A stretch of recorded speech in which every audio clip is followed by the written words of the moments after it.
अच्छा, आपको अगर भाई टॉस पे हमें थोड़ी सी बात और कर लेते हैं, क्योंकि हमें लगता है कहीं ना कहीं वेदर भी इन्वॉल्व होता है। ज़्यादा क्लाउडी वेदर है या रेन फोरकास्ट है तो आपको लगता है कि चेजिंग बेटर है। और जिस तरह प्रीवियस मैच का भी हम रेफरेंस दे रहे हैं, उसमें भी हमें लगा कि चेजिंग आसान हो जाती है।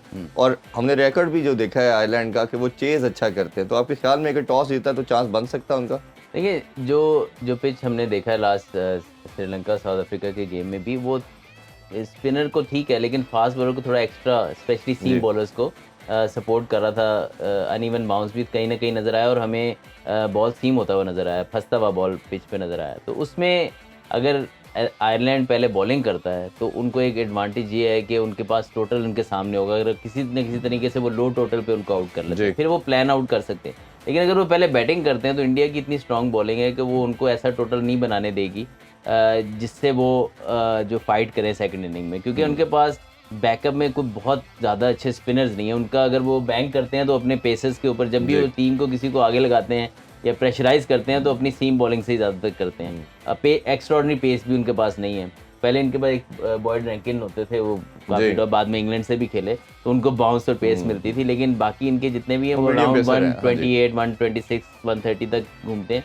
तो उनको पहली इनिंग में बॉलिंग करना सूट करता है। सेकंड इनिंग में अनलेस कि वो एक्स्ट्रॉर्डनरी बैटिंग करके 150 के राउंड अबाउट स्कोर कर दें और फिर उनकी बॉलिंग करे, उससे अगर नीचे करेंगे तो आई डोंट थिंक सो कि इंडिया को किसी भी तरह की मसाइल का सामना पेश आएगा। बख्तार भाई, आप भी ज़रूर बताइए कि इंडिया की, जैसे अदर भाई ने बड़ा डिटेल में बताया कि क्या क्या फैक्टर थे, और जिस तरह की स्ट्रॉन्ग साइड हमेशा से एक रहती है, खास तौर पे 2007 से जो ये एक मोमेंटम, या उससे भी 2 साल पीछे चले जाए तो गंगुली ने एक प्लेटफॉर्म सेट करके दिया था। टीम को असल बनाया गंगुली ने था, पर उसको कैरी ऑन फिर धोनी ने किया। बट टीम सक्सेस ले रही है पर फाइनल में कहीं रुक रही है। साथ साथ अगर आयरलैंड का भी कंपैरिजन आपसे लें तो आयरलैंड भी, अब जैसे हमने स्कॉटलैंड की बात की, नीदरलैंड की बात की, ये लड़के प्रोफेशनल और अच्छी क्रिकेट खेलते हैं, हमें भी अभी रिसेंटली हराया उन्होंने। तो आपको क्या लगता है कि ये मुकाबला कैसा होगा, और इसमें टॉस का फैक्टर कितना इंपॉर्टेंट हो सकता है अगर आयरलैंड चेस करता तो? देखिए, मैं अज़हर भाई की बात में ऐड करना चाहूँगा कि हर टीम की स्पोर्ट की, हर टीम में एक गोल्डन जनरेशन होती है किसी भी स्पोर्ट में। जिस तरह ऑस्ट्रेलिया का हमें याद होगा, 99 से लेकर 2007 तक उनकी टीम इतनी स्ट्रांग थी कि उन्होंने क्रिकेट को हर तरह से डोमिनेट किया। तो इंडिया की करंट गोल्डन जनरेशन, मैं समझता हूँ कि जो करंट क्रॉप है क्रिकेटर्स का, वो एक गोल्डन जनरेशन है। कोई भी ऐसा फ्लॉ नहीं, उनके पास स्पिनर्स बहुत अच्छे हैं, जिस तरह जडेजा है उनके पास, या कुलदीप यादव है, फास्ट बॉलर्स बहुत अच्छे हैं, बुमराह है, सिराज है, अर्शदीप शामी है, है।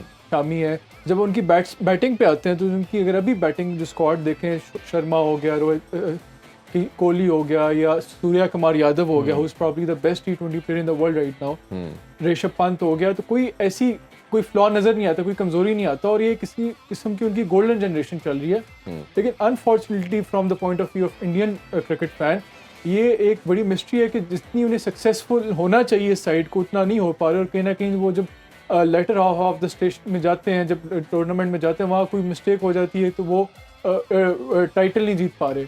तो देन अगेन, अभी भी इस वर्ल्ड कप में अगर जो कंडीशंस हैं वो भी उन्हें बड़ा सूट करते हैं, और बड़ी स्ट्रॉन्ग साइट है। जिस तरह की आपने देखा वेस्ट इंडीज़ की कंडीशन है, वहाँ पे स्पिनर्स को बड़ी मदद मिलती है। तो इस हवाले से ये एक बड़े स्ट्रॉन्ग फेवरेट्स हैं इस टूर्नामेंट के।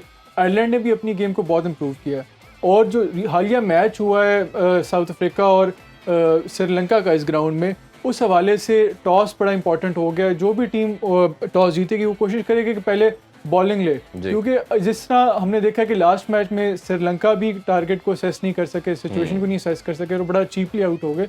तो आज के मैच में भी दोनों टीम्स की प्रेफरेंस यही होगी कि टॉस जीतें तो पहले बॉलिंग लें, कंडीशंस को असेस करें और कोशिश करें कि दूसरी टीम को ज़्यादा स्कोर ना बनाने दें। और आयरलैंड ने बड़ा इंप्रूव किया, पाकिस्तान के खिलाफ उन्होंने बड़ी स्ट्रॉन्ग परफॉर्मेंस दी। रिसेंटली उनकी एक ट्राई सीरीज़ हुई है जिसमें स्कॉटलैंड भी थे, नीदरलैंड भी थे, उसको उन्होंने टॉप किया। तो एक अच्छा मैच होगा। लेकिन जो आई थिंक जो इंडिया की स्ट्रेंथ है, ओवरऑल स्ट्रेंथ है, वो इवेंचुअली आयरलैंड को ओवर पावर कर लेगी। बिल्कुल। अच्छा, आपको अगर भाई टॉस पे हमें थोड़ी सी बात और कर लेते हैं, क्योंकि हमें लगता है कहीं ना कहीं वेदर भी इन्वॉल्व होता है। ज़्यादा क्लाउडी वेदर है या रेन फोरकास्ट है तो आपको लगता है कि चेजिंग बेटर है। और जिस तरह प्रीवियस मैच का भी हम रेफरेंस दे रहे हैं, उसमें भी हमें लगा कि चेजिंग आसान हो जाती है। और हमने रिकॉर्ड भी जो देखा है आयरलैंड का कि वो चेज अच्छा करते हैं। तो आपके ख्याल में अगर टॉस जीता तो चांस बन सकता है उनका?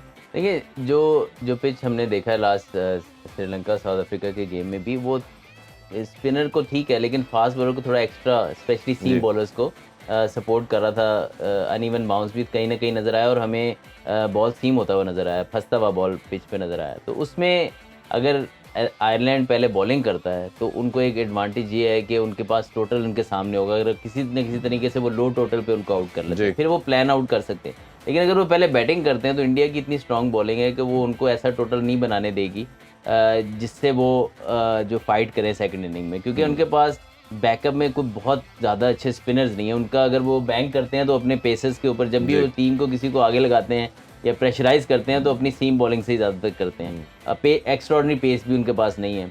पहले इनके पास एक बॉयड रैंकिन होते थे, वो काफ़ी जी। बाद में इंग्लैंड से भी खेले तो उनको बाउंस और पेस मिलती थी, लेकिन बाकी इनके जितने भी हैं वो medium राउंड pacer है, हाँ जी। 128, 126, 130 तक घूमते हैं। तो उनको पहली इनिंग में बॉलिंग करना सूट करता है। सेकंड इनिंग में अनलेस कि वो एक्स्ट्रॉर्डनरी बैटिंग करके 150 के राउंड अबाउट स्कोर कर दें और फिर उनकी बॉलिंग करे, उससे अगर नीचे करेंगे तो आई डोंट थिंक सो कि इंडिया को किसी भी तरह की मसाइल का सामना पेश